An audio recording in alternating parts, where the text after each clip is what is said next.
ተመርጧል ነው። ዘመነ ካሴ ያለው ምንድነው? እየተፈተንኩ ነው እኔ የመጣሁት ከእግዚአብሔር ነው። የአማራ ህዝብ በዘመናት ለባርነትና የጠፋ ህዝብ አለ፣ እሱን ነፃ አወጣለሁ ተመርጫለሁ ነው ያለው።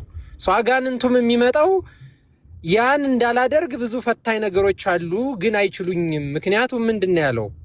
ተመርጫለሁ ነው ያለው እኮ። አልተመረጠም ለማለት እኮ እኛውን ወይ መጠንቆል አለብን ወይ የሆነ ነገር ማድረግ አለብን ነው። ያለ መቀበል ያው መብት ነው መልኬ። ግን ዘመነ ያለው ይሄንን ነው። በቃ አሁን እሱ ተመርጧል፣ ነፃ ያወጣናል። አሁን አንተ ይሄን እንዴ ይሆናል አይሆንም ብለህ ዘመነ በእግዚአብሔር አንተም ተመርጧል ነው የምትለኝ? በትረን እሱ እኮ ነው የነገረን። እኔማ አልነበርኩም እኮ ነው።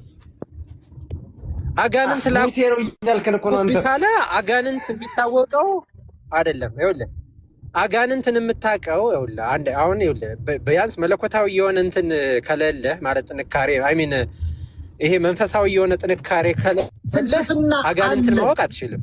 ነፃ ምንወጣበት ፍልስፍናችን ቅድም አርበኛው እንዳለው ጥበብ ይባላል።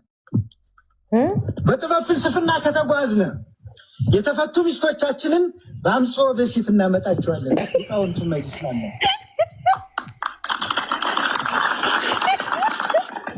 የደነቆረውን ማይማረውን የማይገባውን በዘያ ገደፉና ወዘያ ጸንኑ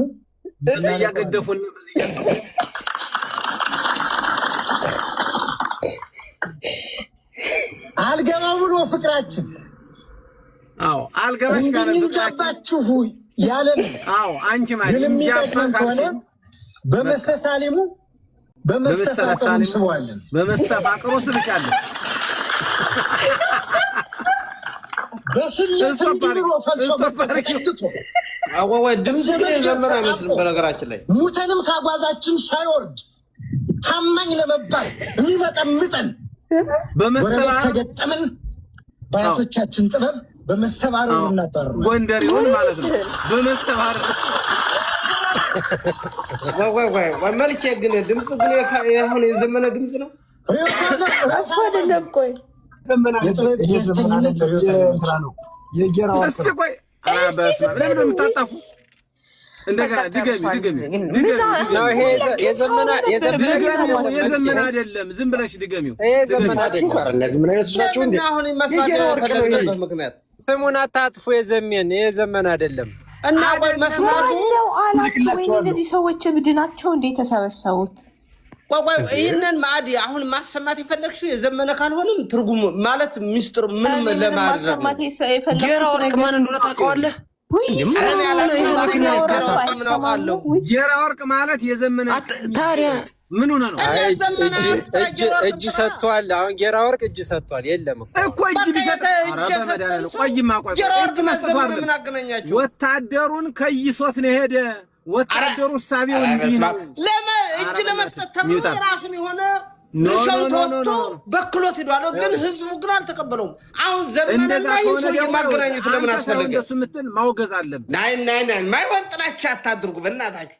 የሆነ ስትተቹ የሆነ የተመጣጠነ ይሁን። ዘመነና እጅ የሰጠ ሰው ምን አገናኘው?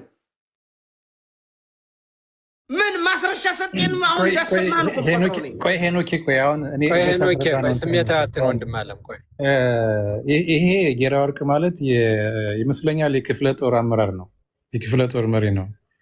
ሰራዊትን ሰብስቦ ነው ወይ ቪዲዮን አላየውም ይሆናል። ሰራዊቱን ሰብስቦ ነው አሁን የሰማውን ንግግር የሚናገረው። የዘመነ ደግሞ አያቶቻችን ደመና ይጋልቡ ነበር የሚል ነው የዘመነ አነጋገር። እሱ ሪከርድ ያላችሁ ራስ ይኸውልህ ይህ ሰውዬ በወታደር ቤት ተቀምጦ አሰልጥኖ ምን ብሎ አሁን እጁን ሰጥቷል። በእርግጥ ግን እጅ መስጠቱ ሳይሆን እሳቤው ከዘመነ ጀምሮ ወታደሩ የእንደዚህ አይነት የሰይጣኒዝም እሳቤ ነው ያለው። እሳቤ ለመኖሩ ደግሞ ቁጭ አድርጎ እያስጨበጨበ እያስተማረን ነበር። ቆይም ለብልጽግና የሰራው ጌራ ወርቅ ላይ ቆይማ ድገሚውማ ማዲ ይሄ እኮ ቁጭ ብሎ ወታደር እያጨበጨበ እኮ ነው ያስተማረው። ደግማለሁ እናንተ ጫጫታችሁ ወይ መልኬ ሚውት አታንሱ ፕሊዝ። ስሙ ዝም ብላችሁ ዘመነን ደካማ ጎን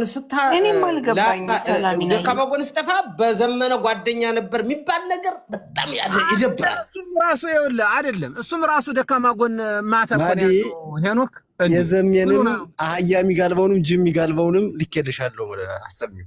ኧረ ቆይማ ዘመነ ራሱ ምን ችግር አለ? እናንተ ዳምናና ጅብ ምናምን እያላችሁ ደካማ ጎናት እንዳይመስልህ። እኔ ግን ሄኖክ አሁን የጌራ ወርቅ መስተፋቅር ለብልጽግና ነው የሰራው እና ሳይሰበን ተስቦ ቆይማ ካሳ እንዴት ነው አሰሚው ሚውት አርጉ ታበዳችሁ ሰዎች ናቸው ያለ ምክንያት ማለት ነው እና ይወርዳሉ ሚውት አርግ አንተ ራሱ ሄኖክ ቆይ እኔ ነኝ ማስረዳ ቆይ ሄኖክ ቆይ እኔ ያስረዳለሁ በደንብ ቀጥ እንትን ማዲ ያሰሚው You could be writing the next big thing.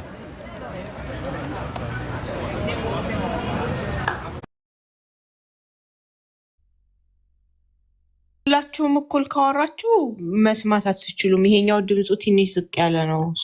ኦኬ ሆልድ ኦን። እኛ ልጆቻቸው ሀያጫን እንጂ አባቶቻችን እንደምን ይችሉ ነበር። ጥንቁልና ብሏቸው አይደለም ጥበብን ይሸከም ሊሲያጡ ነው የደበቁት ወይ ይዘውት የሞቱት።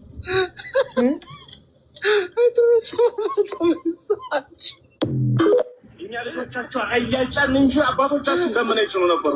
ጥንቁልና ብሏቸው አይደለም ጥበብን ይሸከም ሊሲያጡ ነው የደበቁት ወይ ይዘውት የሞቱት። አህያ መጫን ማለት ምን ማለት ነው? አህያም ዛሬ ገና ሰማት ደግሞ ታሰማን። ሚውት አርጉ ፕሊዝ። ሁሉን አሰሚን ሁሉን አለቀ። በቃችን እች ቪዲዮ ያኛውንም ቅድም የሰማነውንም የጌራ ወርቅ አሰሚን። ዛሬማ መልኬ ታጥቆ ነው የመጣው። አይ ጥንቁል ስለዚህ እዚህ ንግግር ላይ አሁን አይደለም ማለት አህያ መጋለባ ልጅኖችንም ይደብቅ ነበር። ሚውት አርግማ እንትና ጣሰው ሚውት አርግ አሰሚው ሁሉንም አሰሚው። የዚህ ጌራ ወርቅ የሚባል ነው ያላችሁት ሰውዬ ግን በጣም ነው የሚያስቀው። የዘመነ እንኳን ድሮ ስለሰማሁት አላሳቀኝም። ፍልስፍና ሊኖረን ይገባል። ፍልስፍና አለን፣ ነፃ ምንወጣበት ፍልስፍናችን ቅድም አርበኛው እንዳለው ጥበብ ይባላል። በጥበብ ፍልስፍና ከተጓዝነ የተፈቱ ሚስቶቻችንን በአምጾ በሲት እናመጣቸዋለን። ያዡ መልኬ ቆይ እንስማበት አንዴ። እሺ ቆይ እንግዲህ እንደዚህ እናርግ። ቆይ እንዲህ እናርግ።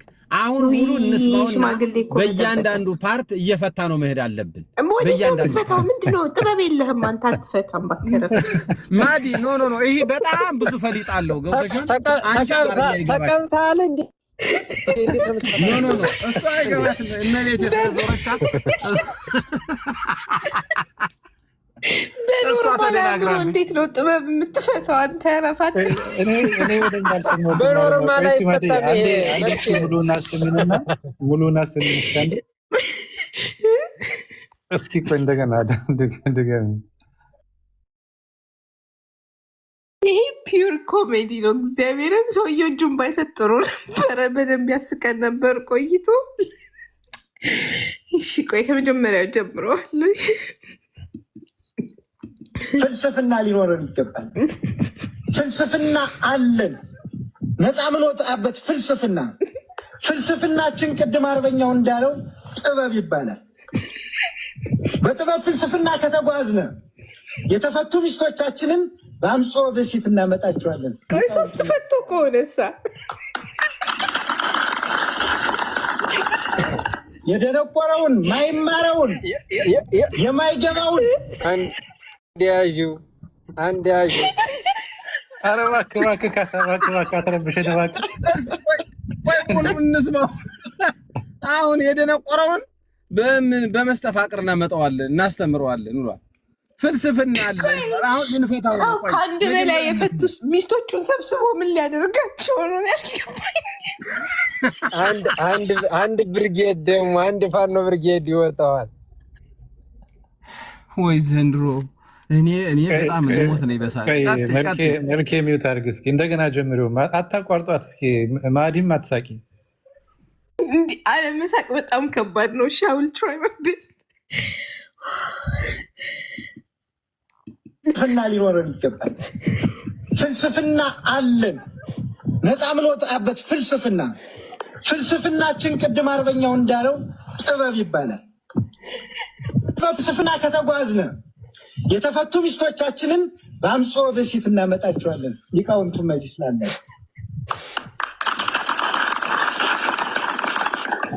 የደነቆረውን ማይማረውን የማይገባውን ቴራፒ ነው እያገድፉና ወዘያጸንኑ እናነቀዋለን።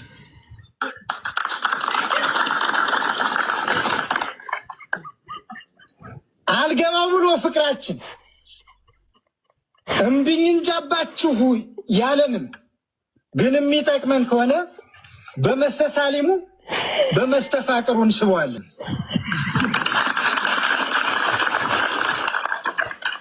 በስሌት እምቢ ብሎ ፈልሶ መጥቶ ተጠግቶ እንደ መዝገር ተጣብቆ ሙተንም ካጓዛችን ሳይወርድ ታማኝ ለመባል የሚመጠምጠን ጎረቤት ከገጠመን በአያቶቻችን ጥበብ በመስተባረሩ እናባረራለን።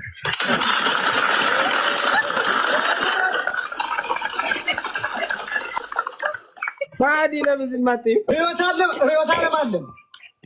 የጥበብ ብሔርተኝነት ርዕዮተ ዓለማችን በቃ የጥበብ ብሔርተኝነት ነው። በቃ መልካሙ ማዲ ምን ዋለን ያለው መላኩ ምሎም መላክታኑም አለ አለ ተጠጋችን አለ መላክታኑም አለ አለ።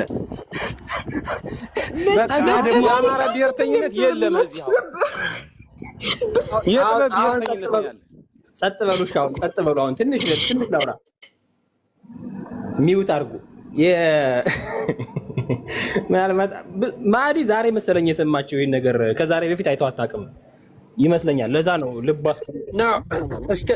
እስክንድርን ያባረረው ይሄ መስተፋቅሩ። ግን የአባቶቻችን ጥበብ ከሆነ ለእስክንድር እንዴት ነው ስለማይጠቅም በመስተባረር ነው የተባረረ።